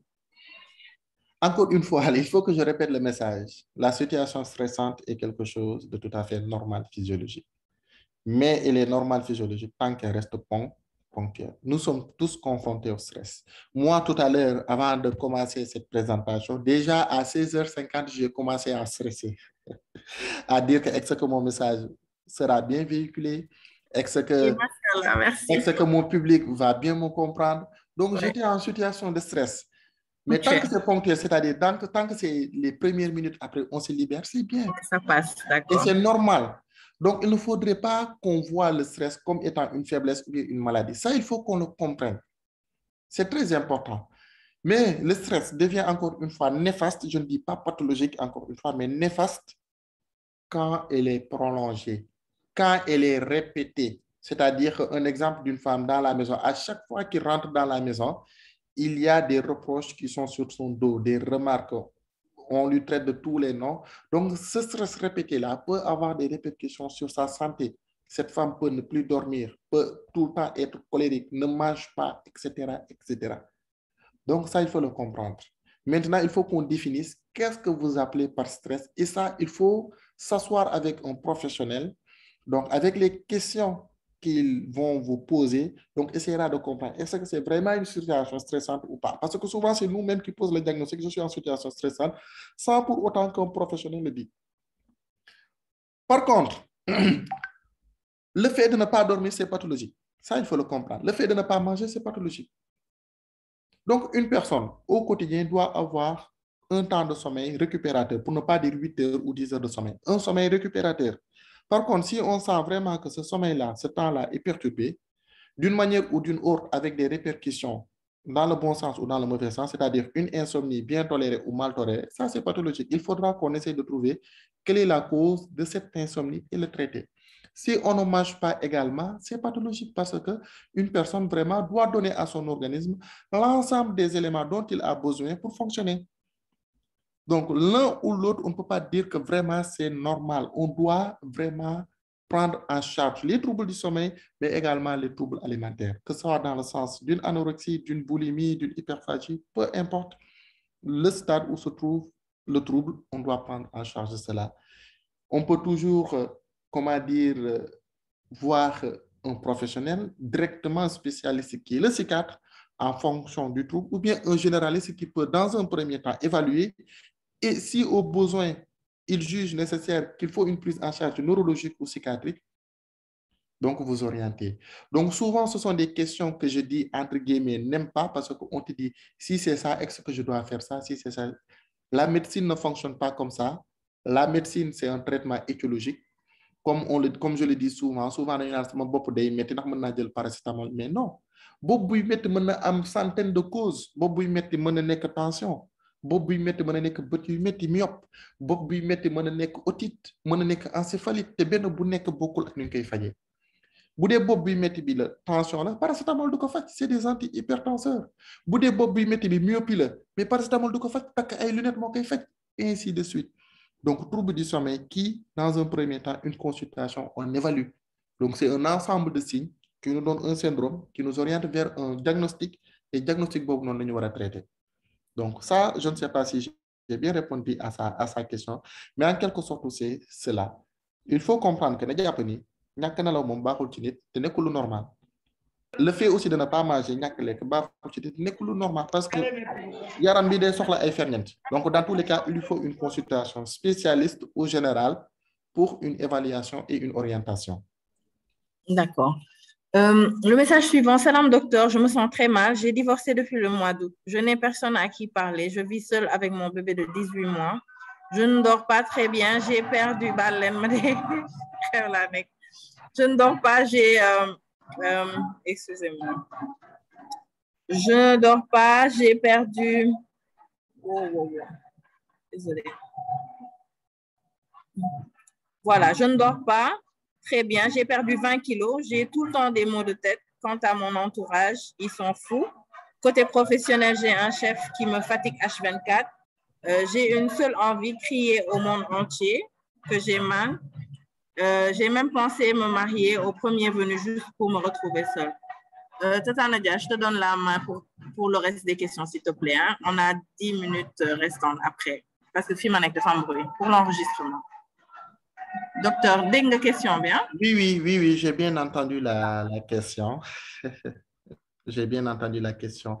Et sa question est pertinente dans le sens où je vais en profiter pour rebondir sur un aspect que je tiens à rappeler, que la santé mentale nous concerne tous, que tous les jours, on est confronté à des situations qui peuvent perturber notre santé mentale. Ça peut être une séparation dans le sens où la personne quitte ce monde, une séparation dans le sens où c'est un divorce, comme cette situation que vient nous présenter Madame Hatch. Et dans tous les cas, quand il y a ces situations-là, souvent on le met dans l'aspect de quelque chose qui est normal, qui va passer. Et ceci n'est pas évident d'un individu à un autre. Et comme je l'ai dit tantôt dans les recommandations, il est très important de partager. Et si vous avez écouté bien le message de Madame Hatch, donc le cri de cœur de cette femme, c'est quoi? J'ai envie de crier à tout le monde. C'est-à-dire, elle a envie d'être écoutée. Et rien que ça peut l'aider. Donc, qu'est-ce que je dois faire? On se sent vraiment débordé, dépassé par cette situation-là où on se sent ne plus être incapable de faire face à cette situation normale de la vie, au point d'avoir certaines pensées de se jeter au premier venu. Ce n'est pas ça la solution. La solution, c'est quoi? C'est d'accepter cette situation et d'aller voir quelqu'un à qui parler, un professionnel. Et ce professionnel-là peut vous outiller, peut vous aider, peut vous accompagner à surmonter cette situation normale de la vie et de retrouver l'identité et la personne que vous étiez. Donc, dans tous les cas, les questions vont se ressembler. Le plus important à retenir, c'est-à-dire que on est tous confrontés par la santé mentale. Et souvent, on occulte cela. C'est-à-dire, on attend le stade de la maladie, d'être vraiment malade, dépressif, avec des idées suicidaires ou bien des tentatives suicidaires, ou de tenir des propos incohérents, carrément des propos de folie pour amener la personne à l'hôpital. Donc, à chaque fois qu'une personne subit une situation vraiment traumatisante, stressante, telle qu'un divorce, vous devrez avoir le réflexe de ne pas même attendre, c'est-à-dire de conseiller cette personne d'aller voir quelqu'un. Ou bien vous-même, vous venez vers cette personne, de l'écouter très fréquemment, de parler avec cette personne. Mais souvent, on les délaisse. On dit que c'est normal, ça va passer. C'est comme le fameux mouniol que je disais tout à l'heure. C'est comme les situations que vivent certains hommes dans certains ménages qui ne doivent pas pleurer, qui ne doivent pas se plaindre.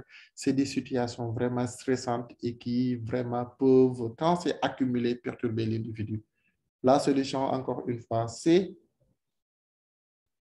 de te faire aider, que quelqu'un puisse t'écouter parce que tu le dis même dans ton message, c'est que tu as envie de crier à tout le monde. Et tu n'as pas besoin de crier ça à tout le monde. Quelqu'un seulement peut t'écouter. Essayez de vous déplacer.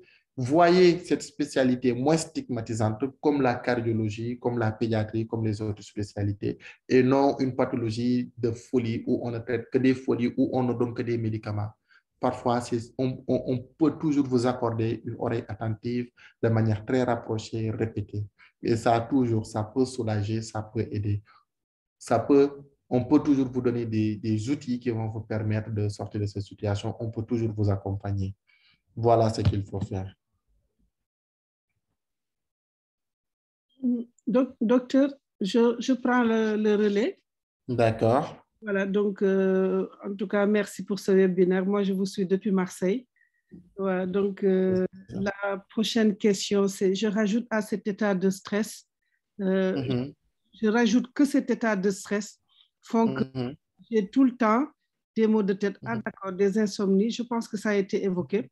Et André Khadi me donne la main, mais je n'ai pas la possibilité de défiler le truc. Après, comment reconnaître une bonne santé mentale et qui est ce qui fait que nous ayons toujours des doutes. Voilà, c'est écrit tellement petit que j'ai du mal à le lire. Oui, cette question a été déjà répondue. D'accord. Comment ça...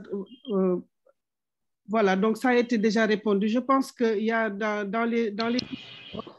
Il y en a une qui avait posé une question. Il y a un coach de vie au Sénégal qui a fait d'excellents résultats avec une personne que je connais ci-dessus. Enfin, elle donnait le numéro de téléphone de ce coach de vie. Question. Merci, Dr Dieng, pour cette présentation riche en enseignements. Question libre. Comment pourrait-on définir le stress en Wolof? Quelle est la place de l'activité dans la gestion du stress? Question dans le public. Voilà, donc que j'arrive. Alors. Excuse-moi, je m'étais un peu déplacée, mais j'ai beaucoup de bruit à côté. Donc, je vais copier peut-être le reste. Il nous reste peut-être une dizaine de minutes. D'accord. Dans le chat. D'accord. Il y avait quelqu'un qui pose une question. Comment on peut définir le stress en Wolof? Oui, allez-y, oui. Oui, comment définir le stress en Wolof? Bon, mon Wolof n'est pas aussi fameux que ça.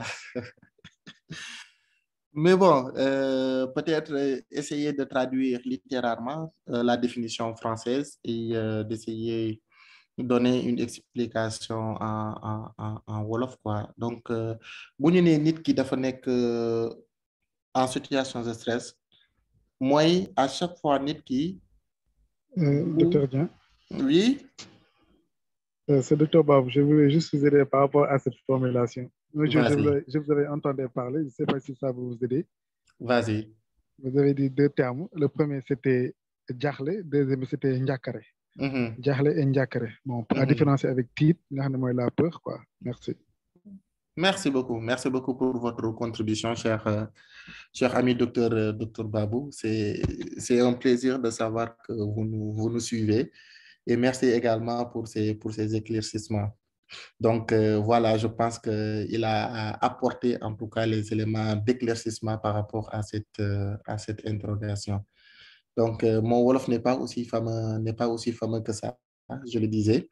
Une réaction normale de l'organisme à chaque fois qu'il se trouve sollicité par l'environnement, c'est ça la définition de stress. Donc, si j'essaie de le définir en Wolof, je dirais tout simplement stressé. Moi, à chaque fois que suñu yaram am nu muy réagir, chaque fois bu naree jàkkalonte ak ay mbir. Je ne sais pas si c'est compris ici ou pas. C'est une question que je ne pourrais pas définir correctement. Voilà, merci.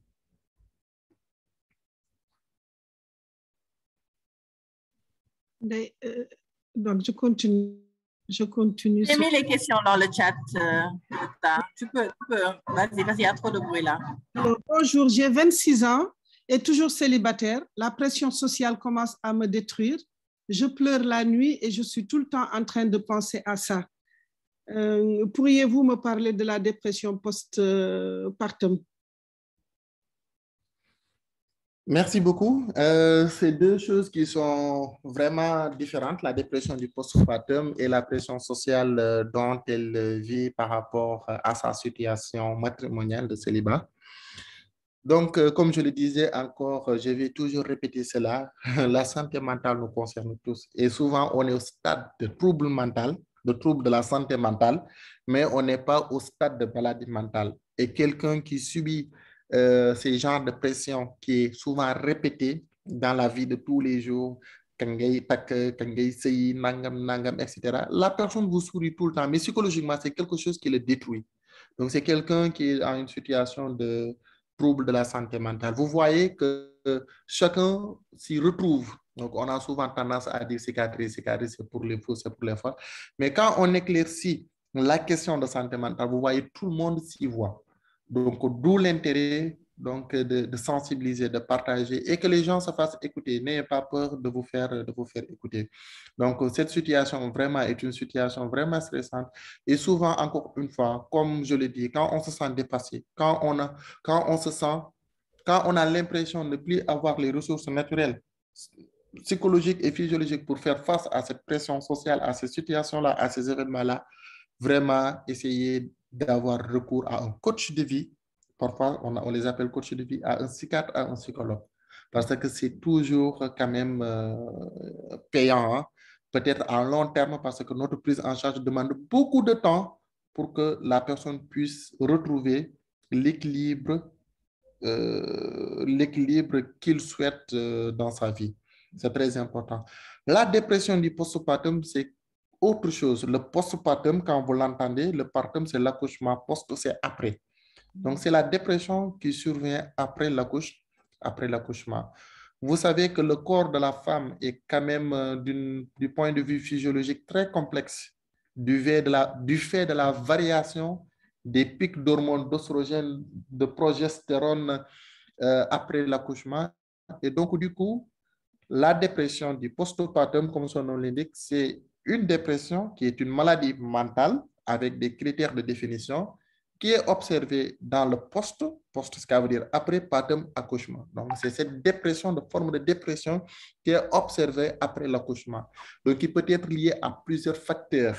Donc, de stress prolongé, de situation conflictuelle familiale, d'une relation de couple malsaine, malveillante, etc., etc. Donc, c'est cette forme de dépression dont on ne pourra pas peut-être détailler de long en large, qui est observée dans les suites de couches, c'est-à-dire après l'accouchement de la femme.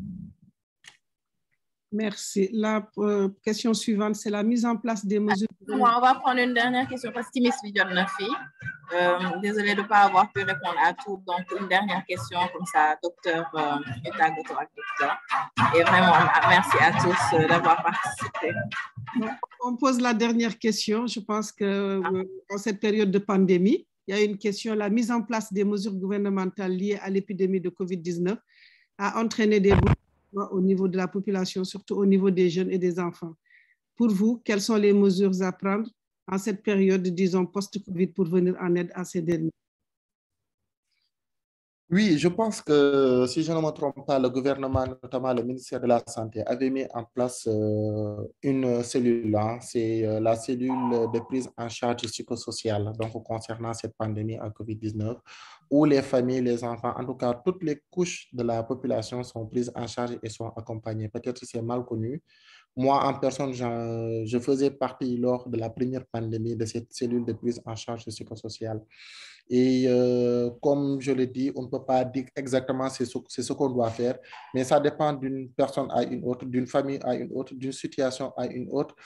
En ce qui concerne le retentissement psychologique qu'a entraîné en tout cas cette pandémie. Et en fonction de ce qui sera détecté, la prise en charge se fera à ce niveau, qui peut être d'écoute attentive, qui peut être l'accompagnement psychologique, qui peut être l'accompagnement social, qui peut être même des entretiens répétés, voire même donner dans certaines situations des médicaments si la situation stressante est très intense, entraînant certaines répercussions sur le plan psychique, sur le plan physique. Donc, c'est des stades, ça dépend du niveau de retentissement, en tout cas psychologique, de la souffrance psychologique liée à cet événement de pandémie. Donc, moi-même, j'en faisais partie. Il y a une cellule qui a été mise en place par le gouvernement, notamment par le ministère de la Santé, appelée la cellule psychosociale de prise en charge et d'accompagnement des familles et des populations, de la population en tout cas, touchée par la COVID-19. Merci beaucoup. Moi, j'avais une question, mais qui n'avait pas été écrite. Comme optimiste. Vas-y, après nous t'aider. Parce que à Marseille, j'ai une collègue qui est psychiatre qui me disait, en général, quand je prescris les médicaments, ça me fait mal de les prescrire parce que je sais que ça soigne d'un côté et ça entraîne des effets secondaires qui sont parfois très, très, très, très douloureux de l'autre côté. Pourrait-on soigner sans faire recours aux médicaments? Parce que moi, je sais que je suis coach en développement vocationnel et professionnel et j'accompagne beaucoup de personnes dans l'insertion et je pense que le fait aussi de parler, parfois, ça atténue un peu une partie de la douleur. Oui, votre question est très pertinente, je trouve, mais ça dépend de la situation. C'est comme quand vous me demandez, est-ce qu'on peut vivre avec la dépression? C'est-à-dire, ce n'est pas normal de vivre avec une maladie. Il y a deux stades, je l'ai dit. Il y a le stade de trouble de la santé mentale et le stade de maladie. Au stade de trouble de la santé mentale, on peut accompagner, on peut coacher, on peut outiller la personne à avoir des ressources naturelles, personnelles, qu'il usera de plus profond d'elle-même afin de faire face aux tensions normales de la vie. Mais comment vivre avec la dépression? C'est impossible, on ne doit pas vivre avec la dépression. C'est comme quand vous me dites comment on doit vivre avec une insuffisance rénale. On ne doit pas vivre, on doit traiter l'insuffisance rénale. La dépression doit se traiter. Je ne sais pas si j'arrive à me faire comprendre. Donc, en fonction des pathologies, il faut essentiellement, et c'est obligatoire, systématique, de faire recours à des médicaments. Ça, c'est inévitable, c'est indéniable. Par contre, il faut comprendre que, également, je le dis souvent, il n'y a pas de médicaments sans effet secondaire. Même le paracétamol, qui est un médicament vraiment abusif, à utilisation abusive, a des effets secondaires, notamment sur le flanc hépatique. Et pourtant, on occulte cela parce qu'on se dit que ce n'est pas un médicament prescrit en psychiatrie. En fait, la psychiatrie est une spécialité vraiment stigmatisée, tant sur le plan de sa prise en charge de ces maladies, de sa prévention, mais également de ces médicaments prescrits, parce qu'on se dit que dès que je le prends, c'est fini. Bien évidemment, je comprends. À un stade beaucoup plus avancé de certaines maladies, telles que les psychoses chroniques, où on doit utiliser des neuroleptiques à long cours, il y a quand même beaucoup d'effets secondaires. Mais ces effets secondaires, on peut toujours les, comment dirais-je, les prévenir, les éviter, ou bien quand les effets secondaires sont présents, on peut toujours donner un médicament en alternative pour soulager ou bien pour atténuer, voire effacer même ces effets secondaires-là. Ça, il faut le comprendre. Tout dépend, en tout cas, du stade de la maladie, de l'individu. Parfois, l'accompagnement avec la parole suffit. Par contre, dans certaines situations, l'accompagnement avec la parole seulement ne suffira pas. Je prends toujours l'exemple du diabète. Toujours. C'est comme quand vous me demandez, est-ce qu'on peut traiter le diabète sans les médicaments? Je dirais que le traitement doit se faire dans les deux volets. Les médicaments, c'est-à-dire les antidiabétiques, mais également par la parole, c'est-à-dire la sensibilisation. C'est-à-dire que la personne atteinte de diabète doit avoir une bonne hygiène de vie, c'est-à-dire une alimentation vraiment qui est saine, bonne, pauvre peut-être en sucre. Mais l'alimentation seulement, même si c'est un régime, disons, sans sucre, n'aidera pas la personne à sortir de son diabète. Il faut forcément des médicaments. C'est la même chose en psychiatrie. Il y a des pathologies, la parole seulement suffit, l'accompagnement seulement suffit. Il y a d'autres pathologies. Il faut forcément, en plus de la parole, des médicaments. Et ça, c'est en médecine somatique. La tension, c'est pareil. On te dit, mais tu as santé hypertension. Diabète, pareil. Pareil. La santé mentale, c'est la même chose. Merci. Merci, ça a été très clair. Merci beaucoup, docteur. Madame Hack, peut-être, je vois, bonjour, merci docteur, peut-on avoir vos coordonnées? Madame Hack, peut-être, partagera mes coordonnées, mon mail et mon numéro pour toute personne qui aimerait avoir un accompagnement. Donc, je vais le partager même directement. Donc, en ce qui concerne mon mail, c'est dienaka@gmail.com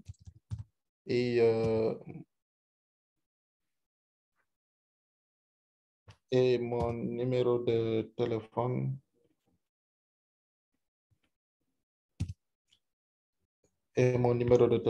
c'est le 76 762 04 13.